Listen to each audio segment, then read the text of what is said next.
Welcome back to the channel and welcome back to another video, which is a combined Real Madrid Barcelona so far this season. I know what you're probably asking. I know you're probably thinking right now, why the hell are you doing a combined 11 when we're already 4 games in? Listen, I'm going to tell you why. So far this season, we are going to be seeing 5 breaks. There's going to be 4 international break. One took place in September already so far. One is going to take place in October, one is going to take place in November, and one is going to be taking place in March of next year. On top of that, we're going to have a Christmas break as well, where the players are going to be out for 2 to 3 weeks. What I've decided to do, because of each of those breaks, I've decided to do a combined 11 between Real Madrid, Barcelona in every single one of those breaks for 2 reasons. One of those reasons is to see who's going to be consistent throughout the whole season and who's going to be appearing in each of one of those combined 11 from now till the end of the season, where I'm going to be making the full combined 11 between Madrid and Barcelona. And 2, who's not going to be appearing now but who's going to make a great bounce back. And from there we can determine who's really had a good season and who's really had a maybe a less average season. Before I go any further, before I give you my team, don't forget to like, share, subscribe to the channel if you're new. Listen, I upload every single day or stream every single day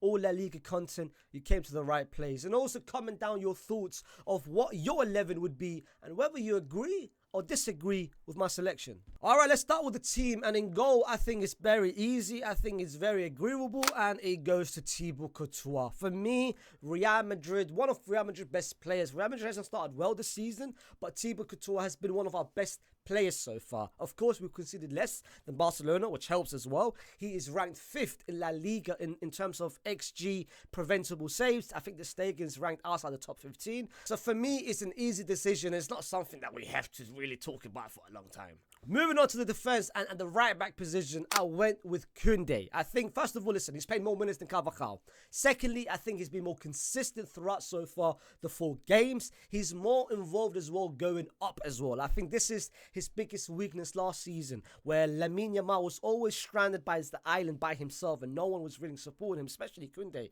I think this season, Hansi Flick has asked Koundé to be a bit more advanced. He's, of course, chipped in with the goal. He's created over 3 big chances. I think he's playing the Pavard role. If you guys remember Hansi Flick's system when he was at Bayern Munich, he's playing the Pavard role. He's overlapping and also inverted into the midfield, which is what we've seen a bit more Koundé. And also, bro, he's won over 1.3 possessions won into the final third, which showcases Hansi Flick wants his fullback very, very pressing in terms of the final third. Carvajal has been good, but I think Koundé has been the better performer so far. Moving on to the centre backs, and there's 2 positions which 2 players from 2 different teams are fighting for it. One of them is between 2 Madrid players. One of them is between 2 Barcelona players. I'm going to start with the Barcelona first. And the first position for me goes to Kubazi. Shout out to Inigo Martinez. Because after the first game, I thought this guy was finished. This guy was done. Maybe Christensen was going to take his place after the mistake that he had against Valencia with Hugo Dura's goal. But since then, he's bounced back very well. He's bounced back very, very well. And he's been very ever solid for Barcelona for the remainder of the last 3 games. But for me, Kubazi, bro, he's 17 years old. But it feels like I'm watching a 25, 26-year-old, bro. And on top of that, he is a cheat code when it comes to building up from the back. I'm going to give you some stats. He's averaging 2.95 long passes per 90 minutes. He's got over 78 passing accuracy, which means he is on the top end of the centre-backs in La Liga. And he's already assisted with 1 goal. But the way he breaks the lines with his passing, bro, I think defensively you can still improve on that. I think there's a lot of things he can improve on defensively, especially his awareness and his anticipation. But other than that, bro, beside that, and if he improves on that, you've got a very, very great talent in your hands. And the other centre-back positions between 2 players, a lot of people's going to think I'm going to say Rudiger, but if you've watched Real Madrid this season, I think Militao has been the better performer. Hear me out, yeah? Hear me out. I'm not saying Rudiger's been bad. Rudiger hasn't been bad. He hasn't been horrific. He hasn't been average. I just think Militao has been better than him so far this season. I think Militao has bounced back very well after what last season was. He's been more locked in. He's been more serious. And in terms of building up, I think people don't give respect and credit to Militao when he builds up, bro. Bro, he's created over 4 chances. He's chipped it with an assist as well himself. And the way he builds up, you don't feel any sort of nerve when he's got the ball. Like, you don't really do that. In terms of his defensive, he's got more tackles than Rudiger, he's got more interceptions than Rudiger, he's got more blocks than Rudiger. Number speaks for itself. I'm not much of a stat person, but if you like stats, that's the stats. It leads to Militao. But in terms of the eye test, Militao's been a better performer compared to Rudiger, for me, easily. And then we've got left back, and in my opinion, it's not really a difficult decision because Real Madrid's left back position has been rotating between a couple of players. First it was Mendy, got suspended, then Fran Garcia, but he's only played 2 games. For that reason, I'm going to give it to Balde. For me, Balde's been the more consistent left back. He's, of course, in terms of Barcelona, ever since he came back from injury, I think he's been very important to that left-hand side. Yes, we know Lamine Yamal is on the right-hand side, and Lamine Yamal touches the ball. Most of Barcelona's attack goes on the right-hand side, but whenever Barcelona attack on the left-hand side, it comes down to Balde. He's created over 5 big chances as well, so he's always involved on that left-hand side position. Let's go to the midfield, and we're playing a double pivot of 4-2-3-1. And the first person in the pivot is no other than, for me, the player of the season so far for any team, and that is Fede Valverde. Bro, I mean, listen, no words can describe how good he is. No words can literally describe how good he is. For me, Real Madrid's best player by far. It's not a coincidence that he's won 3 Man of the Match awards to start off the season. He's chipped in with a goal. He's chipped in with an assist. And on top of that, he's created over 10 chances, which is averaging an XG of 0.87, but he's only got 1 assist. He should be on 3 or 4 assists easily so far to start the season. And so far this season, he's showcasing to the whole world, he is the most complete midfielder you will ever find, bro. And his partner in the pivot is, I would have given it to Bernal before he got injured, but of course, it's Pedri. I think this is what Barcelona fans has been wanting to see. A healthy Pedri in this new system, which is flourishing and delivering with every single game. For those people who's so heavy into stats, yeah, they will look at Pedri's numbers this season. They will look at, all right, 0 assists, 1 goal. They'll think, that's a less average season. Maybe put someone else. Pedri has created over 12 chances, 12 big chances, with an XG of those chances combined of 0.97. He should at least be sitting on 4 or 5 assists. And if you looked at it, then you would have thought, oh my God, 5 assists, Pedri, what a great season. But you look at 0 assists and you think, oh, he's having a bad season. That's why for me, yeah, stats and numbers, I don't fall into it because it's so misleading, especially assists, because you rely on someone else to score what you've created.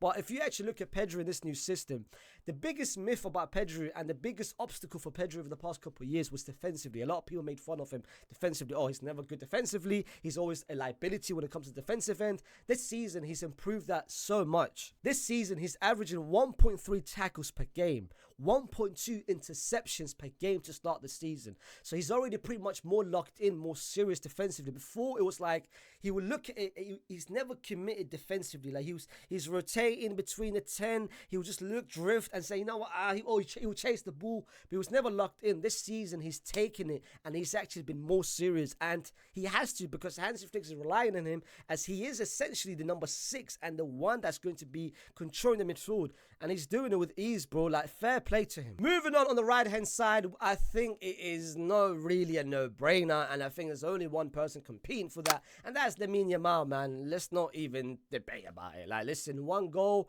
4 assists. He's assisted in every single La Liga game, and the amount of chances he's created and everything about it. But the one thing, yeah, which for me is crazy, like astonishing, and this is why I say cherish the entertainers while we still have it. Lamine Yamal is averaging 3.88 dribbles per game. The guy's taking the ball and playing with it and entertaining and having fun and showing it to the crowd, bro. He's showboating, bro. And this is what we need. This is what we need when people are saying football's dying, those two, and I'm going to mention one more person, those are the final breeds of what we have still in today's game. So cherish them, man. But Lamine Yamal, special baller, man.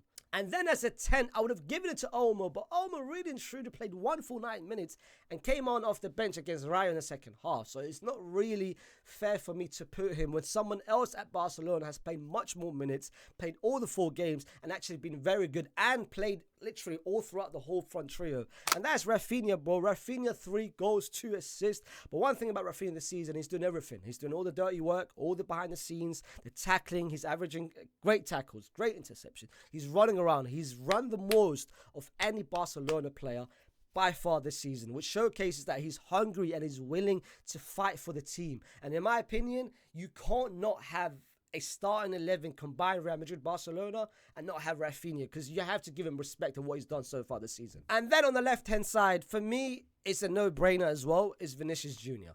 You might look at Real Madrid this season and say, he's a bad season. Real Madrid, no one has really stepped up. Maybe Elfayz and this and that. I'll be real. Like, you might look at Vinny's numbers and say, that is such a bad season for Vinny. Like, he's nowhere near what he was last season or the year before. And this is why I always say this. I said about Pedri and I'll say about Vinny. Like, numbers are so misleading, bro. It means nothing and it showcases nothing and it reflects absolute zero. Absolute zero. Like, Vinny right now should be easily on 7 or 8 assists if it wasn't for Mbappe kept missing his chances. Vinny has created 16 big chances in 4 games. And those chances combined is 1.67 XG. Like, but he's got 1 assist. Like, think of those numbers, bro, I'm giving you right now. The amount of chances he's creating, but no one is finishing the platter. He's feeding everyone. Like, you want a munch? Here you go. You want a munch? Here you go. No one is finishing the platter. No one is munching well, bro. And this is what I mean by numbers. Like, numbers is sort of misleading. Vinny is our consistent forward. Vinny is our best forward by far. And Vinny's the only one that's actually trying, bro. Trying to create something. Trying to do something. This season, he's gone like... We've seen Vinny progress into the player that he is. Every single season, he improves on something. And this season, he's adding something into his new bag, into his resume, which is, let me create. I'm in my creating bag, in my creating arc, and he's doing it, bro. He's dropping deep, collecting, driving with it. He's finding passes. He's looking to find someone, and this is what he's doing. So please don't look at numbers and say to yourself, Vinny's got shit numbers. He doesn't deserve to be. No. Like I said to me, I'm not a numbers guy. I will always be at eye test, and Vinny for me, by far, one of the best performances in La Liga. Despite the fact that we might not have the greatest of season, but Vinny, great season. And on top of that, I said about Lamine Yamal, where he's entertaining and showing the crowd. Lamine had 3.88, I believe, dribbles averaging. Vinny was on 3.22, bro. He's averaging 3.22 dribbles per game. Like I said, enjoy those entertainers while we still have them. Because when they're gone, we might not see them again. But last but not least, should I be shameless? Should I be shameless and give it to maybe Kiki? But nah, I'm not shameless. I'm not shameless. Hey, get in the mouth. I'm not shameless. I'll be real. I think the only striker for us to put is no other. Listen, I'll be very surprised if he maintains his position for the whole season. Because like I said, I'll be doing this in every single international break. And it'll be good to see, because I'll be doing, in that case, about 5 to 6 combined 11 between Madrid and Barcelona. So it'll be good to determine how many of those 6 lineups I'll be making, how many players are going to be appearing in every single one. I'll be surprised if Lewa manages to keep it up. But so far in this lineup, it's Lewa. Come on, bro. Like, the most goals in La Liga. He's playing different to what he was last season. He's actually finishing his chances. And he's actually, this time around, knows, you know what? Rather than me dropping deep, which is what I was doing last season, and maybe killing the attacks, killing the build-up, let me just stay inside the box. Now actually move around. Because last season, he wasn't being smart with his movement. This time, he's moving around. This time, he's moving around quite intelligently, and he's creating the space for himself, and he's scoring. So, fair play to him. I can't be shameless and give it to, of course, my guy Kiki, but fair play to Lewa. But guys, this has been my combined 11 for Madrid Barcelona. Put down in the comments if you agree with my selection, if you disagree with my selection, and also put down in the comments what your starting 11 will be. Like I said, like, share, subscribe to the channel if you're new, and I'll see you soon. Peace.